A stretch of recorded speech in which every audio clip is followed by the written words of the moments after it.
Welcome to BelPre Elementary School. My name is Dara Brooks, the proud principal.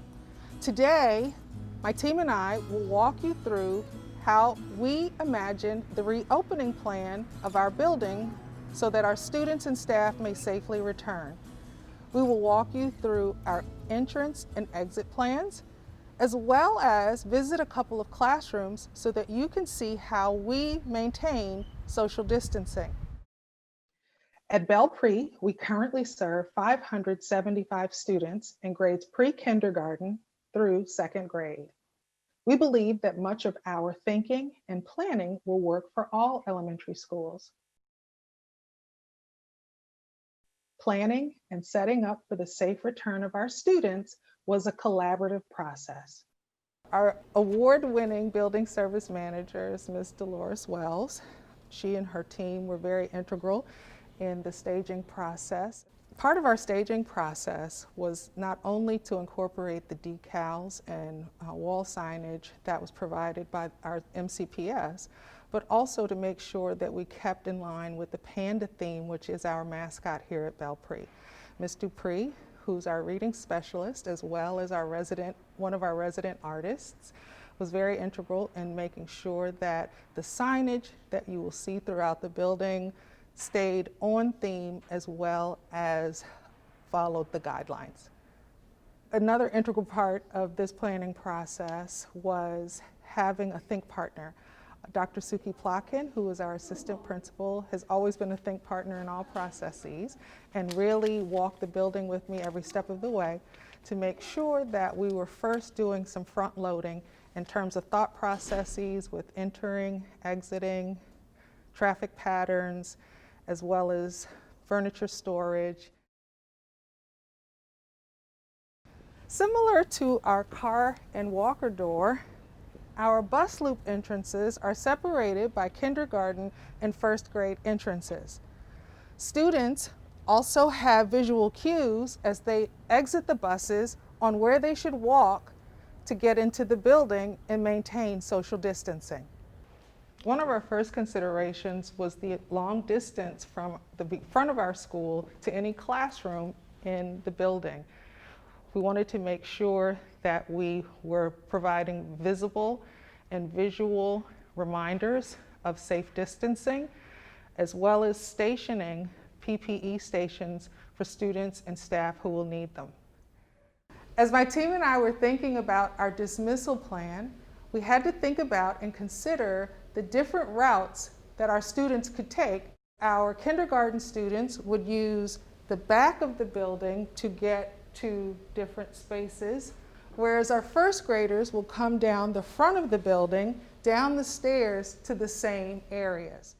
Another consideration that our team made as we were considering our dismissal plan was maintaining visual cues where students should sit as they were waiting to be picked up at the car and walker doors.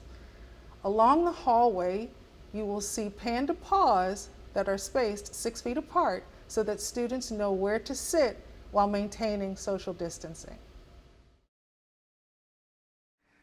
In our kindergarten classrooms, we wanted to make sure that we continued with our theme of visual cues. Each student has their own individual desk, as well as a designated place to keep their belongings. We also wanted to make sure that we provided visual cues for the teacher space. You will see along the floors with the green tape where the teacher walks and where students should maintain their personal space.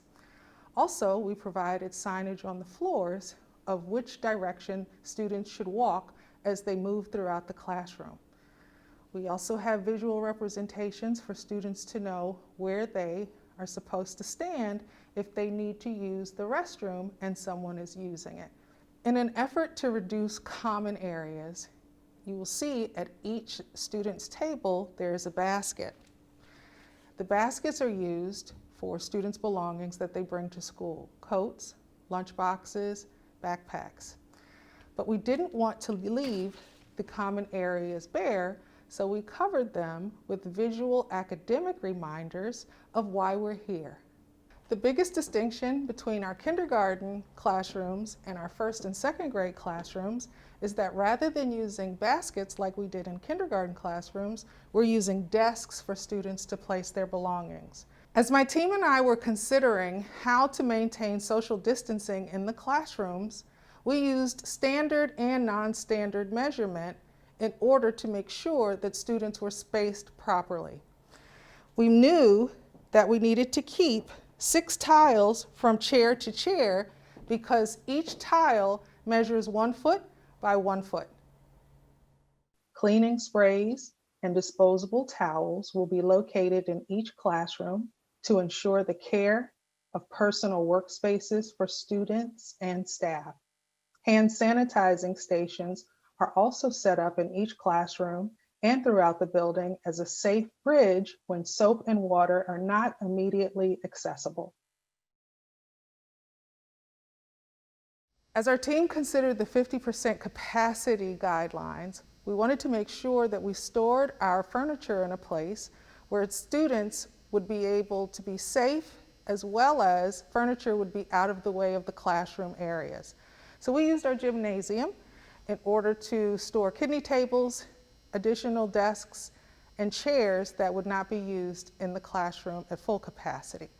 We also wanted to make sure that if needed, we had additional space that could be marked off for break areas for our students to move around when they need to.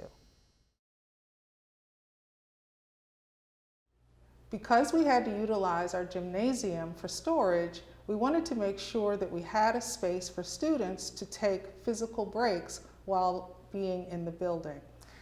I'm currently standing in the middle of our sensory path, which was donated to our school a couple of years ago, where students are able to jump, run, while still socially distancing, but be able to have the sensory input that they need.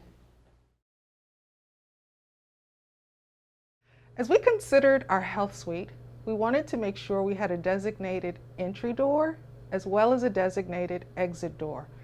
We also wanted to make sure that students had places where they could rest or lay down, isolated from other students. The third consideration was triage spaces, which we included in the back of our health suite.